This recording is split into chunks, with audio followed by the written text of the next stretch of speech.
everyone. Welcome or welcome back to Novel Idea. I'm Dia and this is Poppy. Okay. This is the first video for the birthday celebration of Novel Idea. And so we are going to start with picture books from my childhood, and then I'll give you a few picture books that my kids loved. And if I have time, I may give you a few picture books from more modern day that I also love. We'll see if I have time for that. So hopefully Poppy will settle down here in a minute or two. All right, I have my list, but here's the thing. I own one of these books. That's it, just one. And they're hard to find nowadays, I think.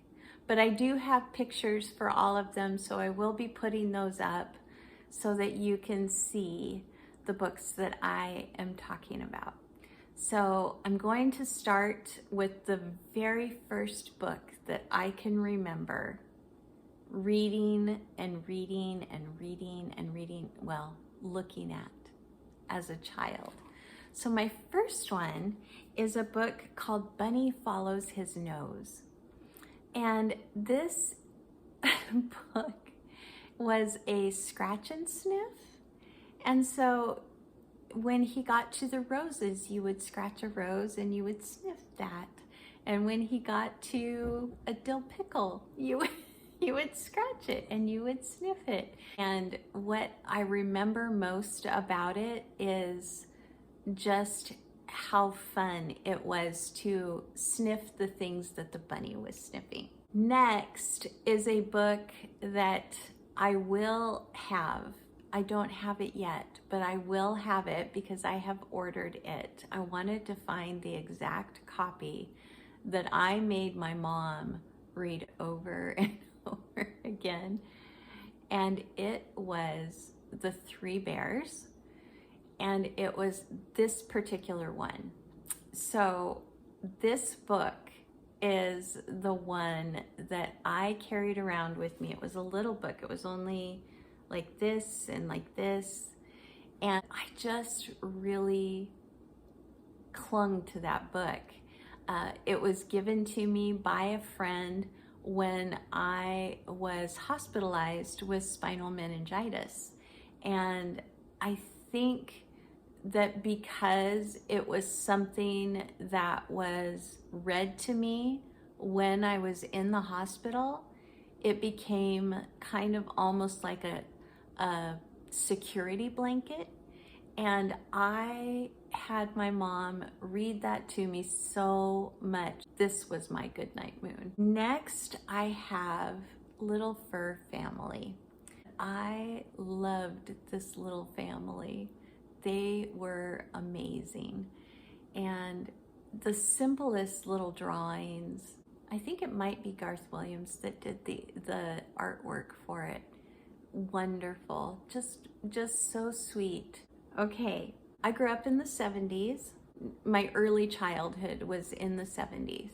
And so Holly Hobbie, the character, who the author has the same name, but the character of Holly Hobbie was really, really popular when I was little.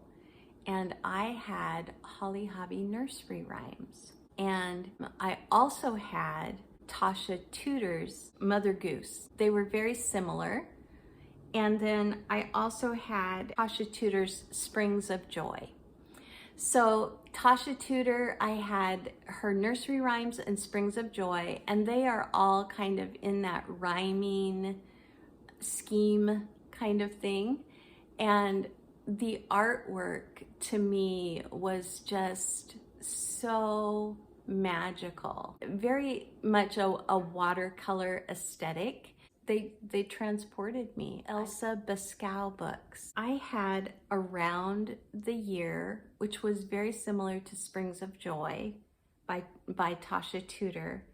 And then 2 storybooks, The Little Lass in the Garden and The Land of Long Ago and Far Away. Elsa Beskow also has a similar art style to Tasha Tudor and Hobbie. Another one with artwork that I absolutely loved, as well as the stories, were Ernest and Celestine. And those are by Gabrielle Vincent. And she was from Belgium. And so all of her books originally were written in either French, Dutch, or German. And they are hard to find.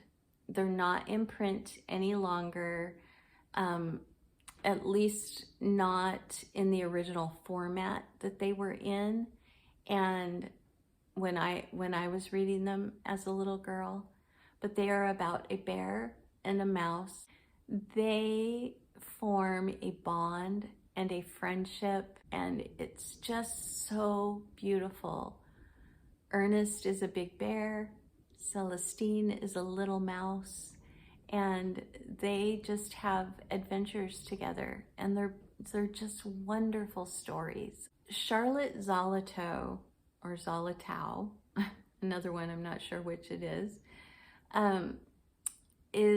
a pretty prolific children's author, but the only book that I had by her as a child was a book called When the Wind Stops. And it's been re-illustrated from the version that I had as a child. So I'm going to put the version that I had up here. This one also, just magical artwork. It talks about all the things that you notice when the wind stops and how still things become. 2 that are very common are Velveteen Rabbit, and I'll put my version of it up here. Story of how much love brings us to life, gives us life, and that you can't really truly be alive without love. Wonderful story.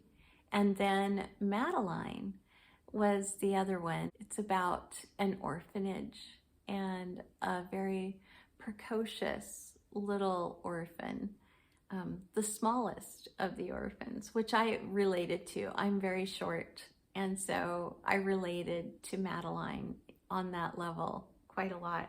One that I absolutely loved was the story of a dog who did not want to wear the sweater that his owners put on him. It's called No Roses for Harry. But it's all about how he got out of his sweater. Look at, she's settling.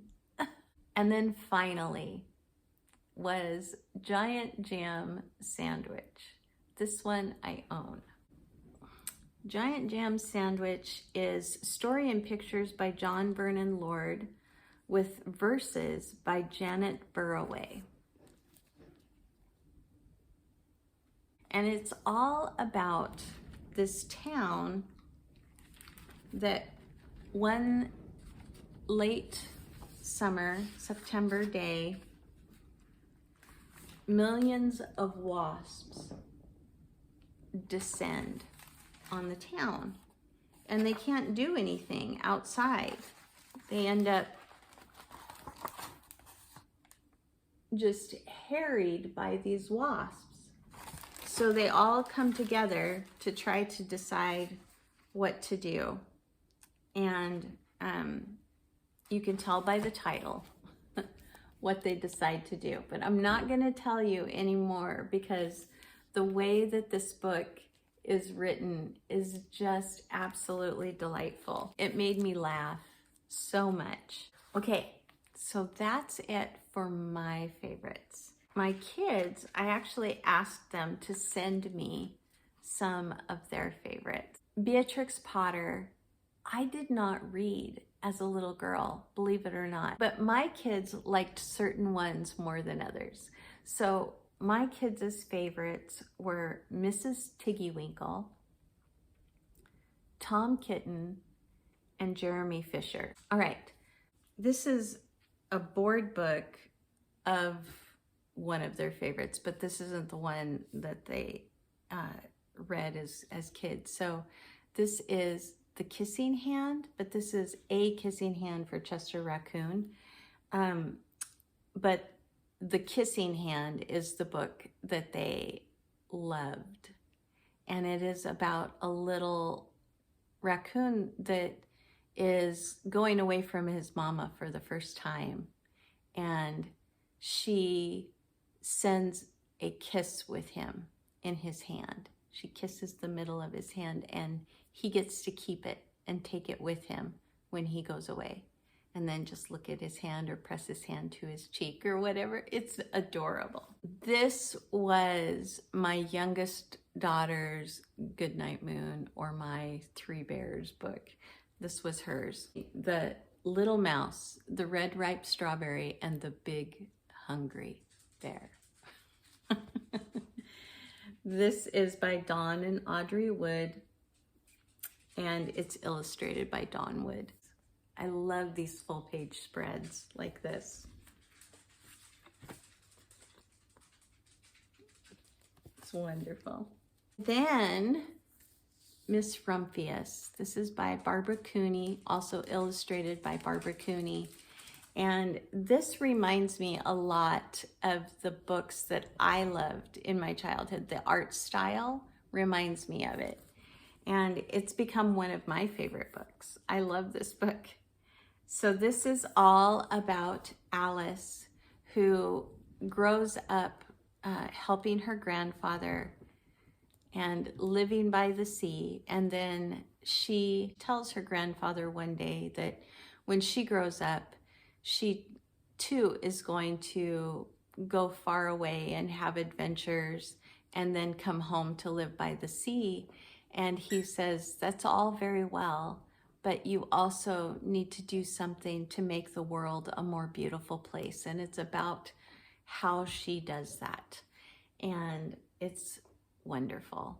Barbara Cooney was an artist and writer from Maine, and all of her books look like the Maine coast. Tacky the Penguin.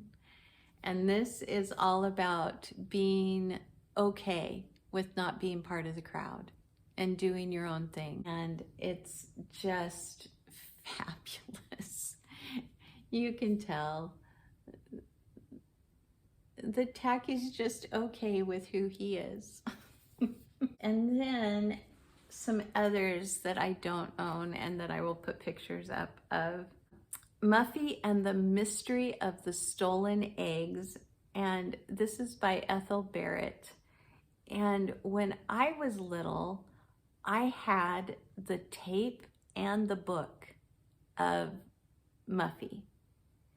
But by the time I had kids, I only had the book or the tape left. So my kids never actually read this book because they only ever listened to Ethel Barrett reading it. And we still have kind of inside jokes about this book. It's about a little mouse who becomes quite the Sherlock Holmes.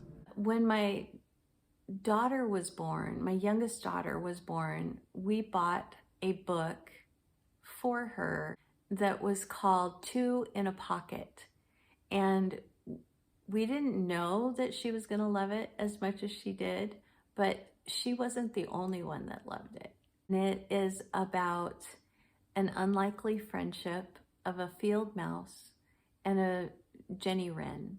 There's a monster at the end of this book. Both my youngest two really liked that one.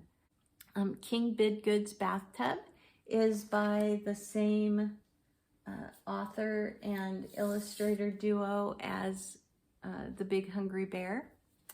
And there are all kinds of things that happen in King Bidgood's Bathtub. My youngest was into the Francis books. They did make an appearance in my life, just not in my childhood. Goodnight Moon, I ended up having to read very many nights because it was my son's most requested book so often that I started reading it in other languages because I had to do something in order to free up myself from the monotony of it. Dr. Zolotow, about how the dentist might not have to be eaten after all. A book called Tattercoats by Diane Good was my daughter Kasha's absolute favorite. And I think it was the artwork more than the actual story, but the story is wonderful too. Lastly, my two youngest kids' favorites is a book called Squeeze a Sneeze.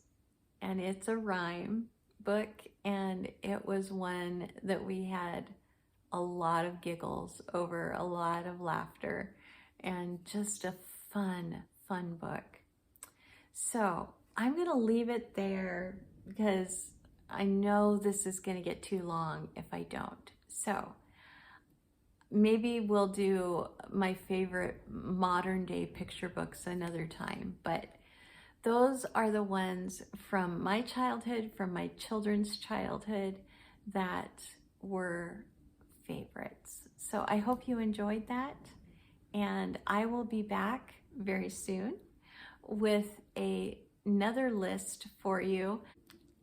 Thanks everyone. I hope you enjoyed it. I hope that maybe you can find some of them. I would love to know if any of these were ones that you read as children. And I would also love to know your favorites for picture books when you were little. Thanks for joining me. Like if you liked it. Subscribe if you want to. Bye. You want to say goodbye? Bye, everyone.